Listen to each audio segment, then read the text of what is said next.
nama Bapa, Putra, dan Roh Kudus. Amin. Tuhan Allah pencipta alam semesta, kembali kami bersyukur atas berkat yang Kau-berikan kepada kami. Utuslah Roh Kudus-Mu agar menerangi budi pikiran kami, sehingga kami bisa memanfaatkan dalam mimbar agama Katolik yang akan segera kami laksanakan. Semuanya kami mohon kepadamu, karena Kristus Tuhan dan Juru Selamat kami. Amin. Dalam nama Bapa, Putra, dan Roh Kudus. Amin. Amin. Perkawinan adalah sakramen yang indah, di mana Tuhan menyatukan dua jiwa dalam kasih yang kekal. Pemirsa terkasih dalam Kristus, selamat siang dan selamat berjumpa kembali bersama saya Teresia Arisukarni SAG dalam acara Mimbar Agama Katolik. Dan hari ini tema yang akan kita bahas adalah tentang keluarga sebagai Ecclesia Domestica. Pemirsa terkasih dalam Kristus, setiap manusia tentu membutuhkan kedamaian dan kebahagiaan dalam keluarga. Dan hari ini, untuk mencapai kebahagiaan itu, gereja mengajak kita seluruh umat Katolik bersama-sama semakin menghidupi ajaran Kristiani, ajaran Katolik. Dan telah hadir narasumber kita pada siang hari ini, yaitu Bapak C. Mujito. Beliau adalah tokoh agama Katolik, juga sebagai pengajar calon-calon peserta kursus persiapan perkawinan atau caten, calon pengantin untuk gereja Katolik, sekaligus juga pengurus FKUB Kota Jambi. Selamat siang Bapak. Selamat siang. Apa kabar? Luar biasa, kita tetap sehat dan semangat. Puji Tuhan. Ya, baik. Hari ini berkaitan dengan gereja domestika, dengan tema kita keluarga sebagai Ecclesia Domestica. Betul. Ya, baik. Sebagai pertanyaan, apa yang menjadi latar belakang sehingga kok tema ini dimunculkan pada mimbar kali ini? Silakan. Baik, sebenarnya keluarga kan menjadi dasar dalam kehidupan bermasyarakat. Iya. Bagi Katolik, gereja juga, keluarga juga menjadi dasar bagaimana gereja ke depan itu akan menjadi gereja yang kokoh atau tidak. Iya. Ketika keluarga itu hidupnya rukun, damai, lalu saling mendukung satu sama lain, maka di dalam gereja juga di dalam masyarakat pasti akan terbentuk masyarakat yang rukun, masyarakat yang harmonis. Begitu juga gereja menjadi gereja yang kokoh, gereja yang mendalam, sekaligus gereja yang hidupnya menjadi hidup yang kuat dan tentram. Maka dimunculkan yang namanya Ecclesia Domestica, yang artinya gereja rumah tangga. Karena apapun dasarnya berawal dari keluarga. Ketika keluarga itu dinamis, ketika keluarga itu harmonis, yakinlah masyarakat juga akan tercipta masyarakat yang harmonis. Luar biasa. Iya, baik. Kemudian Bapak, sebenarnya apa sih makna keluarga sebagai Ecclesia Domestica dan bagaimana peran keluarga di dalam membangun gereja domestik itu sendiri? Silakan, monggo. Baik, kebetulan Gereja Keuskupan Agung Palembang tahun kemarin 2024 di bulan September mengeluarkan nota pastoral Keuskupan Agung Palembang. Yang sebenarnya rentetannya berawal dari menggunakan sinode, lalu mengambil tema tahun pertama keluarga, lalu sekarang ini mengambil tema KBG, keluarga basis gerejani. Betul. Mengapa kok ini dimunculkan? Seringkali keluarga menjadi lupa diri bahwa aturan gereja itu jelas sudah tetap dan baku. Kadang-kadang kan dikalahkan oleh aturan adat, oleh aturan kebiasaan. Sementara ketika adat dan kebiasaan itu dinomorsatukan, yang diprioritaskan bukan ajaran gereja, menjadi sedikit bergeser. Gesernya bagaimana? Gesernya adalah bukan prioritas Tuhan, tapi prioritasnya adat istiadat. Nah, ini tentu pihak Keuskupan Agung Palembang tidak tidak mau tinggal diam, tapi mau mengembalikan sesuai dengan rel yang sebenarnya. Iya. Sebelum jauh dikembalikan agar umat Katolik tetap berjalan pada rel sesuai ajaran gereja. Karena sumber ajaran gereja jelas kitab suci, magisterium, dan tradisi-tradisi yang positif. Jangan asal tradisi, tapi tradisi yang positif. Iya. Nah, itulah dasar awalnya mengapa Bapak Uskup mengeluarkan nota pastoral ini. Tentu ini berdasarkan dari studi para imam yang dilaksanakan kalau tidak salah September 2024. Iya. Kok pastor sana boleh begitu, yang sini tidak. Sama-sama pastor dalam Keuskupan Agung Palembang. Nah, oleh sebab itu lalu diambil langkah setidaknya ada standarnya yang dasarnya memang dari 3 ajaran gereja tadi. Iya. Nah, begitu. benar sekali dan Ya. kita juga pernah mendengar bahwa kita tahu keluarga itu sangat berperan di dalam membangun gereja domestik. Betul Nah, sekali. keluarga Katolik juga harus mampu menciptakan hubungan harmonis dan penuh kasih sayang dalam masyarakat. Ya. Namun di lain pihak banyak yang mengalami tantangan di era modern saat ini. Seperti Bapak sudah mengatakan bahwa ternyata terkadang aturan perkawinan menurut gereja tergeser akibat dari tata adat istiadat mungkin seperti itu. Nah, bagaimana sebagai pertanyaan bagaimana cara gereja itu membentuk keluarga Katolik dapat mewujudkan keluarga harmonis itu sendiri? Baik. Yang pertama, aturan perkawinan jelas baik dalam undang-undang ataupun apa juga dimuat di sini ya di nota pastoral. Nota pastoral. Ya, lalu dalam gereja Katolik sebelum seseorang melaksanakan perkawinan, itu pasti syaratnya harus mengikuti kursus persiapan perkawinan yang disingkat KPP. Di situ ada materi-materi yang cukup bagus karena memang minimal 9 materi. Idealnya sih itu ya berbulan-bulan, tetapi lalu diringkas menjadi 3 hari, 3 hari pertemuan. Dengan ada yang narasumbernya harus seorang imam. Karena tentang hukum dan moral perkawinan itu hanya orang tertentu yang diizinkan memberi materi itu. Nah, tetapi seperti ekonomi rumah tangga, pendidikan anak dalam keluarga, panggilan hidup berkeluarga itu boleh awam dan saya juga ikut menyiapkan. Sama, Pak. Oleh sebab itu keluarga yang nantinya akan menjadi dasar hidup bermasyarakat, juga hidup gereja dibekali. Tidak hanya bekal prakteknya tetapi dasar-dasarnya. Diingatkan bahwa yang namanya perkawinan dalam gereja Katolik itu monogami. Dan itu dasarnya dari biblis dikatakan harus setia satu sama lain dari awal sampai akhir hidup. Sepanjang hidup harus setia. Kalau sudah tidak setia berarti itu sudah ingkar terhadap janji perkawinan. Betul. Maka marwah perkawinan yang kudus itu harus dijaga. Sampai maaf kata dipanggil Tuhan. Nah, maka pembekalannya tidak hanya cukup kursus persiapan perkawinan, tetapi di pernikahan sendiri harus ada saksi. Saksi ini dipilih oleh calon kedua mempelai, baik laki-laki perempuan, mengambil saksi yang hidupnya baik dan itu nanti bisa menjadi teladan sekaligus mengingatkan dalam perjalanan hidup berkeluarga itu. Maka kalau itu dijalani dengan sungguh, yakin mesti ya namanya jalan itu kadang memang halus, kadang rusak. Wong jalan tol dari Palembang ke Lampung juga perbaikan terus tapi ya ada yang rusak. Tetapi kan setidaknya jalan itu sudah ada rambu-rambunya.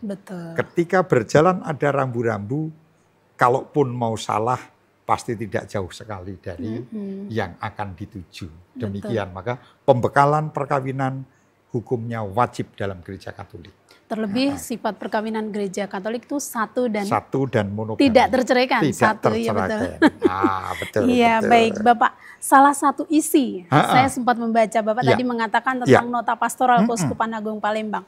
Salah satu isi dari nota pastoral Keuskupan Agung Palembang tentang keluarga sebagai eklesia domestika adalah bagi orang tua yang merestui anaknya menikah di luar gereja Katolik, kecuali yang mendapat dispensasi forma kanonika, apalagi dengan upacara meriah, termasuk mengunduh mantu meriah, hendaknya diberi sanksi atau konsekuensi dari sikap tersebut dengan tidak mengizinkan menerima komuni dalam waktu tertentu. Nah, bahkan berlaku juga bagi orang-orang Katolik yang membantu di dalam prosesi acara tersebut. Maksudnya bagaimana? Ini sepertinya kok terkadang membuat kekhawatiran orang-orang, terutama orang tua yang putra-putrinya akan menikah di luar gereja Katolik. Nah, monggo, mohon penjelasan Bapak. Ini maksudnya bagaimana? Maksudnya sebenarnya gereja ingin umatnya itu tetap taat terhadap janji baptis itu. Karena ketika menerima sakramen permandian akan taat terhadap ajaran gereja Katolik. Tetapi dalam perjalanan seringkali yaitu tadi gampang sekali lupa terhadap apa yang dijanjikan. Padahal ketika kita dibaptis itu kan janji kita itu pada Allah. Di altar yang kudus. Oleh sebab itu gereja memberikan rambu-rambu.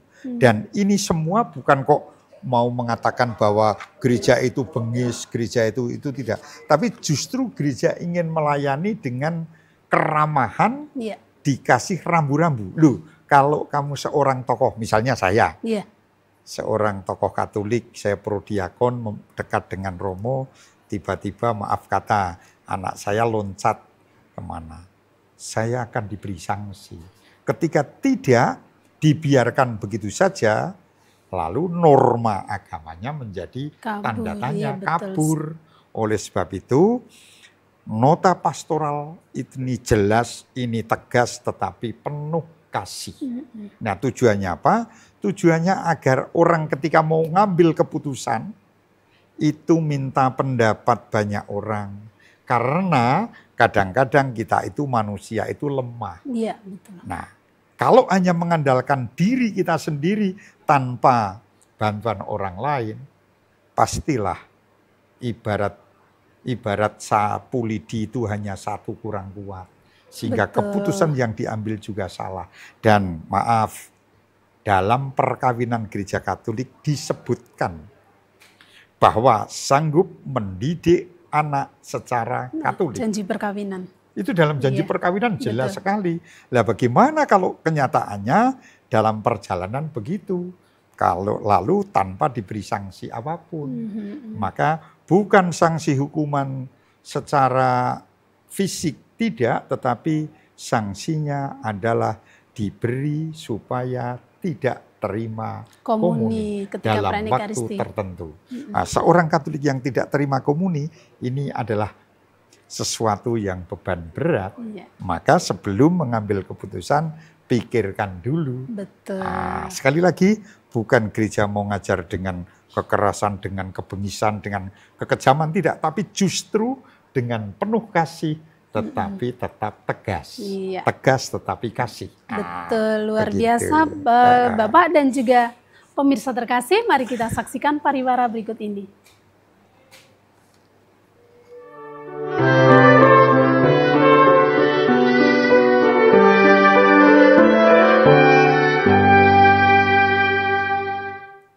Pemirsa, mari kita lanjutkan perbincangan iman pada hari ini. Baik, Bapak. Saya tadi sudah menanyakan tentang konsekuensi ketika mendidik anak harusnya setia dengan keimanan Katolik. Ternyata perkawinannya tidak setia dengan keimanan Katolik, ada konsekuensi. Nah, kemudian apa sebenarnya yang menjadi landasan kitab suci? Untuk tema kita kali ini berkaitan dengan keluarga sebagai eklesia domestika. Silakan monggo. Baik, yang pertama, dasar membentuk keluarga adalah jelas kitab Kejadian. Di kitab Kejadian bab 2 ayat 18 dikatakan, tidak baik bila seorang kamu hanya seorang diri, maka saya carikan pasangan. Ini untuk keluarga. Bagi untuk biarawan-biarawati, pasti kitab Kejadian tidak pas. Tidak pas. Tetapi Matius, ada kamu dipanggil untuk mewartakan kabar keselamatan. Tinggallah orang tuamu, saudara-saudaramu demi kerajaan Allah. Maka kalau keluarga dasarnya kitab Kejadian bab 2 ayat 18, kalau itu seorang biarawan-biarawati punya dasar dalam perjanjian baru. Ya. Ditambah lagi Efesus. Efesus bab 5 ayat 22 dan 25 mengatakan begini. Dalam keluarga itu ya. Para suami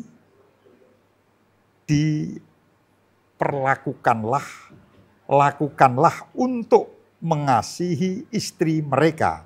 Dan para istri untuk tunduk kepada suami. Nah, yang satu mengasihi, yang satu tunduk.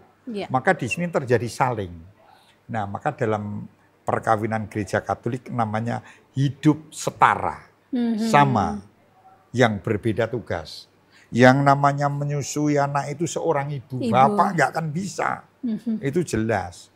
Oleh sebab itu dalam pendidikan anak tidak bisa seorang bapak, seorang ayah mengatakan itu tanggung jawab ibu. Tidak bisa. Bersama-sama antara bapak dan ibu. Betul. Ini. Lalu dasar biblis yang kedua, kitab Matius bab 19 ayat 6. Begini bunyinya. Mereka berdua suami istri dituntut untuk menepati janji pernikahan mereka dengan setia. Menepati baik untuk setia seumur hidup maupun mendidik anak seperti yang tadi kita katakan. Maka yang namanya setia itu ya sudah terima segala kelebihan dan kekurangan.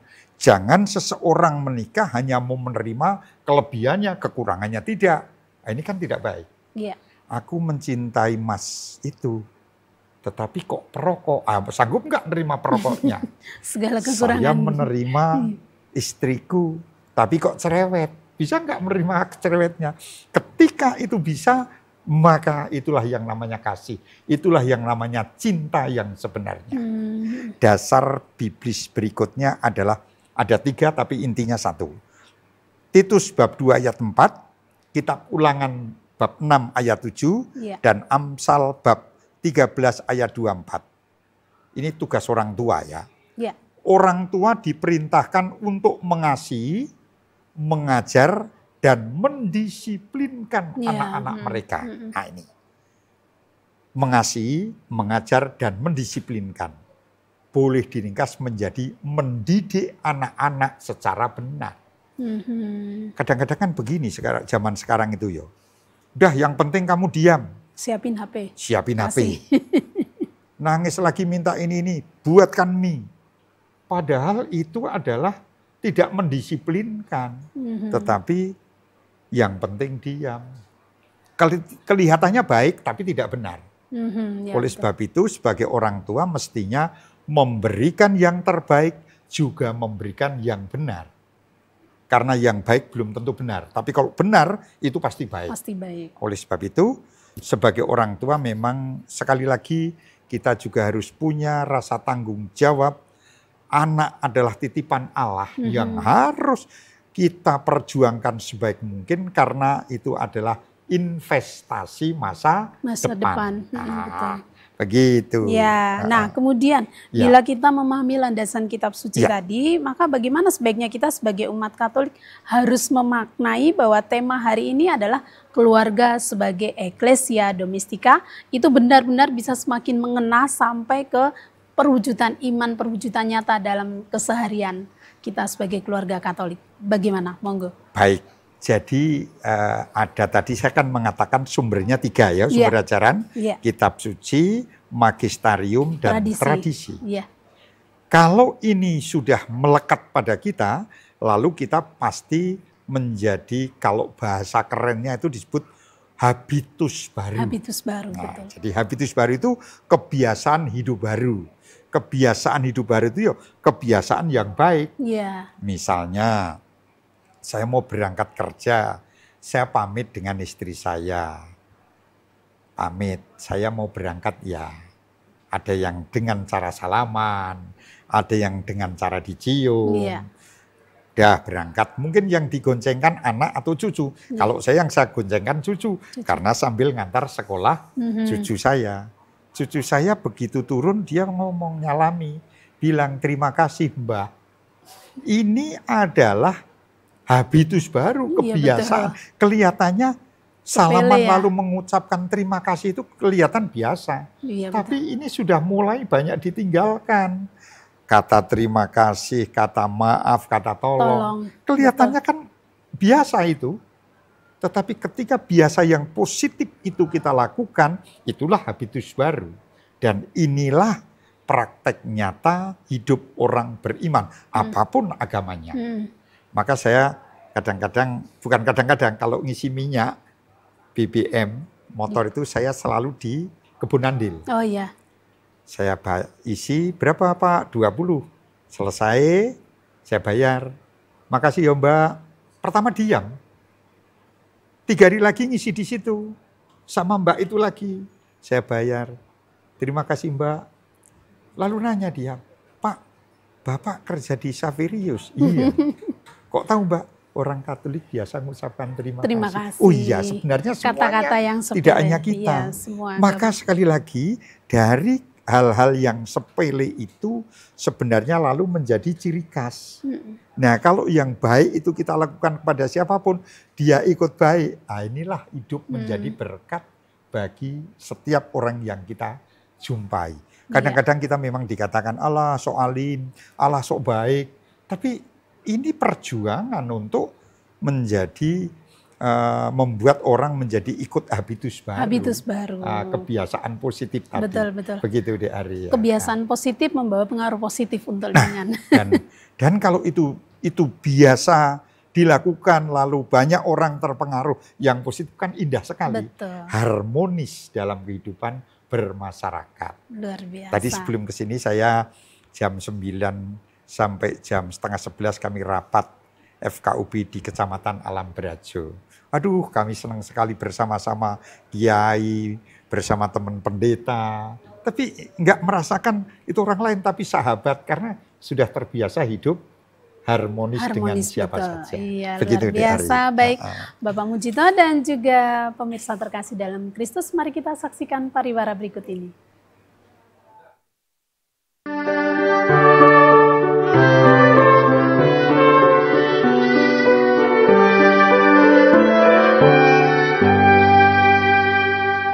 Pemirsa, mari kita lanjutkan perbincangan iman pada sore hari ini. Baik, terakhir Bapak. Siap. Sebagai tokoh agama dan pendamping keluarga, apa yang menjadi pesan-pesan iman dalam kaitannya dengan tema kita hari ini, keluarga sebagai Ecclesia Domestika? Silakan monggo. Baik, kita itu umat Katolik yang setidaknya punya teladan hidup banyak. Ya. Hari ini merupakan hari peringatan wajib Santo Bonaventura. Lalu kita punya nama baptis masing-masing. Saya Cornelius, ada yang Petrus, ada yang Yohanes, De Ari Teresia. Semuanya diambil dari nama orang kudus. Artinya apa? Artinya setiap kata, setiap tindakan, setiap langkah yang mau kita lakukan, hendaknya kita pikir dulu apakah ini bertentangan dengan keteladanan kita atau tidak. Betul. Maka ketika kita berpikir bahwa yang kita lakukan itu baik, bersumber dari ajaran yang benar, pasti orang lain akan merasa senang. Betul. Maka hiduplah dalam bagian kita itu hidup di bagian masyarakat, coba hidup yang benar dan baik kepada siapapun, terlebih kepada keluarga kita. Iya. Janganlah kita berbuat baik hanya berpura-pura. Betul. Karena kalau berbuat baik itu hanya pura-pura, kayak orang mengatakan munafik, itu capek. Karena berpura-pura. Tapi kalau memang apa adanya, Mujito yang kepalanya botak itu ya seperti itu, ya itulah. Ya itu yang namanya, saya mau mengatakan bukan imitasi. Betul. Tetapi memang murninya ya itu. Nah maka ketika hidup ramah, ketika hidup sopan, ketika hidup penuh kasih, itulah ciri khas orang beriman. Betul. Saya berharap kita semua, para pemirsa, juga menjadi orang yang ramah, orang yang rendah hati dan jujur. Demikian. Baik, terima kasih Bapak. Dan keluarga adalah Ecclesia Domestica. Gereja rumah tangga adalah gereja sebagai keluarga dan komunitas iman yang kecil, namun di mana anggota keluarga harus saling mendukung dan membangun satu sama lain. Akhir kata, saya Teresia Ari Sukarni SAG mengucapkan terima kasih. Selamat sore, Tuhan memberkati. Amin.